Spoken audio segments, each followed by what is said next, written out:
उम्मत मुस्लिमा की पस्ती के हालात, तनज़्ज़ुली के हालात बयान करते हुए उसका सबब भी बयान किया है अल्लामा इकबाल ने अपने इन अशार के अंदर कि वो ज़माने में मुअज़्ज़ज़ थे मुसलमान होकर और आज हम ख़ार हुए तारिके कुरान होकर। और एक शेर में बयान करते हैं, साहिबे कुरान व बेज़ौक़े तलब अल अजब सुम्मल अजब सुम्मल अजब, यानी उम्मत मुस्लिमा की तनज़्ज़ुली और उसकी पस्ती की वजह यह है कि कुरान मुक़द्दस की तालीमात को हमने फरामोश कर दिया, अपने माबूद हकीकी से लौ लगाना छोड़ दिया। आज कुरान मुक़द्दस हमारे पास मौजूद है, हम साहिब कुरान हैं। आप अगर मस्जिदों में जाकर देखें तो कुरान मुक़द्दस बेशुमार मिलेंगे, घरों पर कुरान मुक़द्दस रखे हुए हैं, मदारिस के अंदर भी कुरान मुक़द्दस मौजूद हैं। लेकिन तलब का ज़ौक़ हमारे अंदर से ख़त्म हो गया। कुरान करीम अल्लाह तबारक व तआला की मुक़द्दस किताब है, लेकिन अफसोस आज हमने कुरान मुक़द्दस को सिर्फ़ इसलिए रख रखा है कि वो किसी बीमार के ऊपर दम कर दिया जाए या कुरान ख़वानी वग़ैरह कर ली जाए, या फिर जो मर्ज़ुल मौत में है उसके ऊपर सूरह यासीन पढ़ दी जाए। लेकिन नहीं मुसलमानों, कुरान मुक़द्दस सिर्फ़ इन्हीं चीज़ों के लिए नहीं, बल्कि कुरान करीम हिदायत का सरचश्मा है, निज़ाम हयात है। उसमें ज़िंदगी गुजारने के तरीक़े और इज़्दिवाजी ज़िंदगी, घरेलू ज़िंदगी और बाकी जितने भी दुनिया के मामलात हो सकते हैं, वो तमाम मामलात को बड़े अच्छे तरीके से कुरान करीम ने बयान फरमाया है। इससे बेहतर निज़ाम हयात कहीं मिल ही नहीं सकता, इससे बेहतर निज़ाम जो कुरान मुक़द्दस में है वो कहीं मिल ही नहीं सकता। इसलिए कुरान करीम जहाँ तिलावत करने का हक़ है कि उससे सवाब मिलता है और कुरान ख़वानी भी की जाती है, लेकिन सिर्फ़ इन्हीं के लिए नहीं है, बल्कि वो राह हिदायत दिखाने के लिए आया है। और सिरात मुस्तकीम जो जन्नत का रास्ता है, वो जन्नत का रास्ता इसी कुरान करीम से होकर के गुज़रता है। हमें कुरान करीम की छाँव में आना पड़ेगा, कुरान करीम की तालीमात को गहराई से संजीदा मिजाजी के साथ समझना पड़ेगा और उस पर अमल करना पड़ेगा, तो हमारा खोया हुआ वक़ार फिर से वापस आ जाएगा। अल्लाह रब्बुल इज़्ज़त कलाम मुक़द्दस में इरशाद फरमाता है कि ये लोग ऐसे हैं दुनिया में, यालमूना ज़ाहिरम मिनल हयातिद दुनिया। 21वां पारा सूरह रूम के अंदर अल्लाह इरशाद फरमा रहा है कि लोग वो हैं, यालमूना ज़ाहिरम मिनल हयातिद दुनिया वहुम अनिल आखिरति हुम गाफिलून, कि ये लोग वो हैं जो दुनियावी ज़िंदगी के ज़ाहिर को जानते हैं और आखिरत की ज़िंदगी से गफलत में पड़े हुए हैं। और दुनियावी ज़िंदगी के ज़ाहिर को जानते हैं, वो भी कमा हक़्क़हू नहीं जानते और ना जान पाएंगे। इसलिए कि परवरदिगार आलम ने इतनी चीज़ें बनाई हैं और साइंस बड़ी तरक्की कर रहा है और न जाने कितने सालों से, सैकड़ों सालों से उसमें लगा हुआ है और उसके तफक्कुरात में लगा हुआ है। लेकिन कुरान मुक़द्दस फरमा रहा है कि ये लोग आखिरत की ज़िंदगी से गाफिल हैं। अल्लाह तबारक व तआला ने बंदों को एक बेहतरीन सोच अता फरमाई है और सोचने का मौका दिया है सूरह रूम के अंदर, और ये आयत सलीमुल फितरत लोगों के दिलों पर असरअंदाज हो जाती है। अल्लाह ताला इरशाद फरमाता है, अवलम यतफक्करू फी अनफुसिहिम मा खलक़ल्लाहु समावाति वल अर्ज़ वमा बैनहुमा इल्ला बिल हक़्क़ि व अजलिम मुसम्मा, कि लोगों ने अपने अंदर गौर नहीं किया? क्या वो लोग अपने दिलों में तफक्कुर नहीं करते, गौर नहीं करते अपने बारे में, अपने अंदर झांक कर नहीं देखते और अपने आप से सवाल नहीं करते कि मा खलक़ल्लाहु समावाति वल अर्ज़, कि जो कुछ ये सातों आसमान, ये सातों ज़मीनें जो परवरदिगार आलम ने बनाई हैं, वमा बैनहुमा, और जो कुछ इनके दरमियान में है जो परवरदिगार आलम ने बनाया है, इल्ला बिल हक़, अल्लाह तबारक व तआला ने हक़ के साथ बहुत अच्छे पैराए में और अंदाजे में अल्लाह तबारक व तआला ने बनाया है।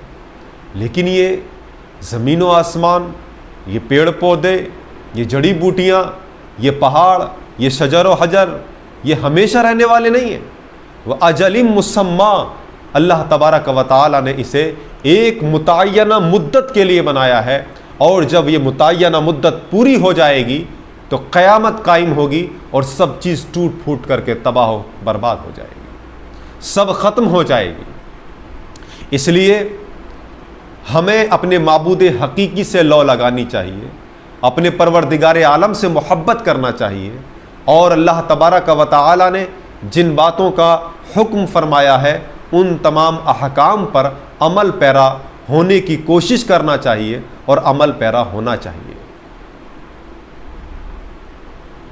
बिरादरान इस्लाम, एक दिन ऐसा आता है कि आदमी को इस दुनिया से अलविदा कहना होता है। जब मौत का वक्त आता है तो दुनिया को तर्क करना होता है।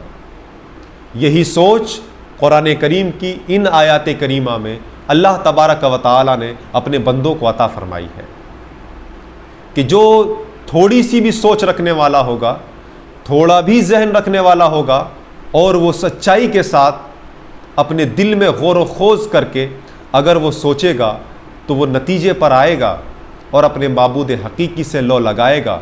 इस बेवफा फ़ानी दुनिया से अपने आप अपने चेहरे को मोड़ लेगा और बाकी रहने वाली ज़ात परवरदिगार आलम की ज़ात से अपने आप को जोड़ लेगा। तो हम दुनिया में गौर व खोज करते हैं, हर चीज़ के बारे में तफक्कुरात करते हैं, फ़िक्र करते हैं, मगर हम अगर फ़िक्र नहीं करते तो हम अपनी फ़िक्र नहीं करते, अपने अंदर की फ़िक्र नहीं करते।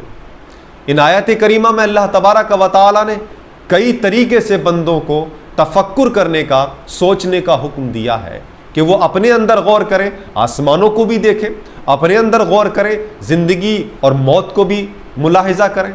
ये तफक्कुर फिल अनफुस जो अल्लाह ने फरमाया है कि अवलम यतफक्करू फी अनफुसिहिम, ये बहुत बड़ा ज़ख़ीरा अपने अंदर समाये हुए हैं। लोगों को अपने अंदर फ़िक्र और तफक्कुर करना चाहिए, गौर करना चाहिए।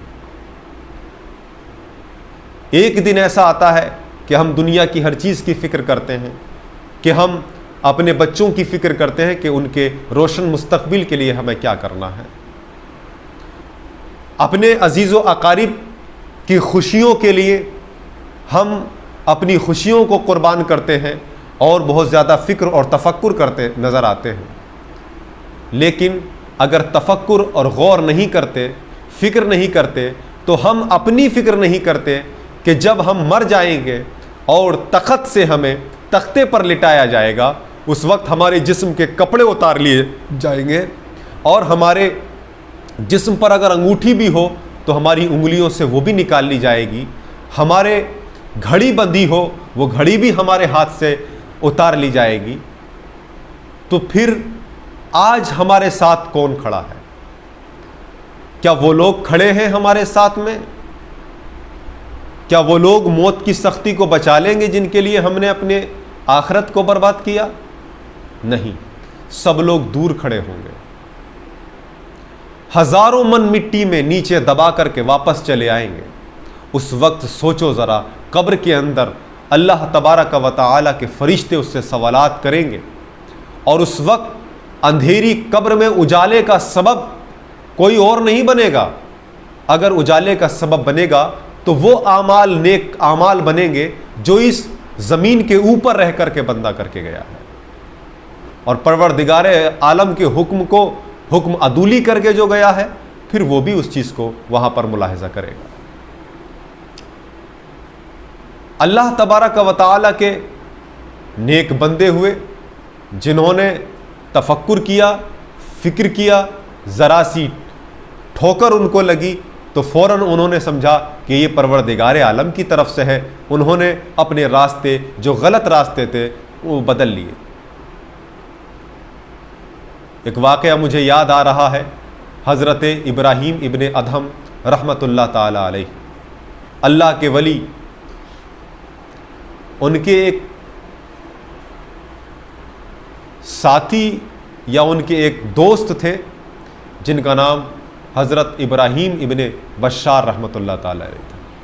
वो बयान करते हैं कि मैं मुल्क शाम में था और हज़रत इब्राहीम इब्ने अदहम रहमतुल्लाह ताला अलैह की बारगाह में मुझे हाज़िरी देने का शरफ़ हासिल हुआ। मैंने उनसे अर्ज़ किया कि आपके इबादत की तरफ मुड़ने और दुनिया से बेरग़बती की वजह क्या है, उसके बारे में आप मुझे बताइए। तो हज़रत इब्राहीम इब्ने अदहम रहमतुल्लाह ताला अलैह ने फरमाया कि वकाना अभी मिन मुलूक खुरासान, कि मेरे जो वालिद मोहतरम थे ये खुरासान के बादशाहों में से एक बड़े बादशाह थे, और मैं उनका बेटा बेहतरीन फ़ाखराना लिबास पहने हुए था, बेहतरीन क़ुबाएँ ज़ेब तन किए हुए था, और घोड़े पर सवार होकर मैं शिकार के लिए निकला बाहर। तो मैंने अपना घोड़ा एक शिकार के पीछे डाल दिया, और मैंने घोड़ा जब अपना उस शिकार की तरफ बढ़ाया तो एक हातिफ़ गैबी पुकारा और आवाज़ आई गैब से, आ लिहाजा खुलिक़ता अम लिहाजा उमिरता, क्या है इब्राहीम इब्ने अदहम, क्या तुम्हें इसीलिए पैदा किया गया था? क्या तुम इसीलिए पैदा किए गए थे? क्या तुम्हें इसी चीज़ का हुक्म दिया गया था कि तुम अपने घोड़े को जानवरों के पीछे दौड़ाओ? खुद बयान करते हैं, वह वक़फ़ तू, कि मैं थोड़ी देर के लिए ठहर गया, मैं थोड़ी देर के लिए रुक गया, फिर उसके बाद मैंने घोड़े को एड़ लगाई और फिर मैं शिकार के पीछे अपने घोड़े को दौड़ाया। घोड़ा दौड़ा तो फिर हातिफ़ गैबी ने पुकारा, एक आवाज़ आई गैब से, क्या इब्राहीम इब्ने अदहम, क्या तुम इसीलिए पैदा किए गए हो? क्या तुम्हें इसी चीज़ का हुक्म दिया गया है? उसके बाद मैं थोड़ी देर फिर रुका, 3 मरतबा ये आवाज़ आई, फिर मैं रुक कर के पुकारने लगा और मैंने कहा कि नहीं नहीं, मैं इसलिए पैदा नहीं किया गया, मैं इसलिए नहीं बनाया गया, मुझे इस चीज़ का हुक्म नहीं दिया गया। ऐसे अल्लाह के नेक बंदे होते हैं कि एक आवाज़ आती है और उस आवाज़ पर वो अपनी तमाम चीज़ों को कुर्बान करते हुए नज़र आते हैं। इब्राहीम इब्ने अदहम बयान फरमाते हैं कि मैंने अपना इरादा तर्क कर दिया और शिकार के पीछे जो घोड़ा दौड़ा रहा था, मैंने अपने घोड़े की बाग को पकड़ा और लगाम पकड़कर मोड़ा, और कुछ दूर जब मैं गया तो मैंने अपने बाप के चरवाहों को देखा। मैंने अपने फ़ाखराना लिबास को, अपनी सवारी को, सब कुछ मैंने एक चरवाहे को दे दिया, और उससे मैंने ऊन का एक जुब्बा लिया, और जुब्बा लेकर वो फटा पुराना चरवाहे का जुब्बा मैंने अपने ज़ेब तन किया और मैं जंगल में निकल गया। और जंगल में रहकर मैं अल्लाह तबारक व तआला की इबादत और रियाज़त करने लगा, परवरदिगार आलम की बारगाह में गिड़गिड़ाने लगा, रोने लगा, और मैं अल्लाह की बारगाह में सर्वसजूद हो गया। ये मेरा मामला है। इससे पता चला कि अल्लाह के नेक बंदे इस तरीके के होते हैं कि अगर उन्हें ज़रा सा भी एहसास होता है तो वो दुनिया को तर्क करके अपने माबूद हकीकी से लो लगा लेते हैं। लेकिन दुनिया के तर्क करने का मतलब ये नहीं है कि पूरी दुनिया को तर्क कर दिया जाए। अल्लाह तबारक व तआला ने अगर आसो औलाद दी है, दुनियावी मामलात अगर आपके हैं, तो उन तमाम मामलात को उनके तरीके से अंजाम देना होगा, जो जो काम है उन कामों को पूरा करना होगा। लेकिन सब कुछ इसी फ़ानी दुनिया को समझ लेना, ये इंसान के समझदारी वाला काम नहीं है। ये एक मुसलमान की शान नहीं है, बल्कि दुनिया है लेकिन सब कुछ नहीं है। हाँ, आखिरत है जो हमेशा रहने वाली है। इसलिए हमें दुनिया की फ़िक्र दुनिया के एतबार से करना है, क्योंकि ये फ़ानी होना है, और बाकी और हमेशा की ज़िंदगी जो है वो हमेशा की ज़िंदगी को हमेशा की ज़िंदगी के एतबार से हमें इस दुनिया से ही हासिल करना है। लिहाजा हमें इस पर गौर करना होगा, अपने माबूद हकीकी से लौ लगाना।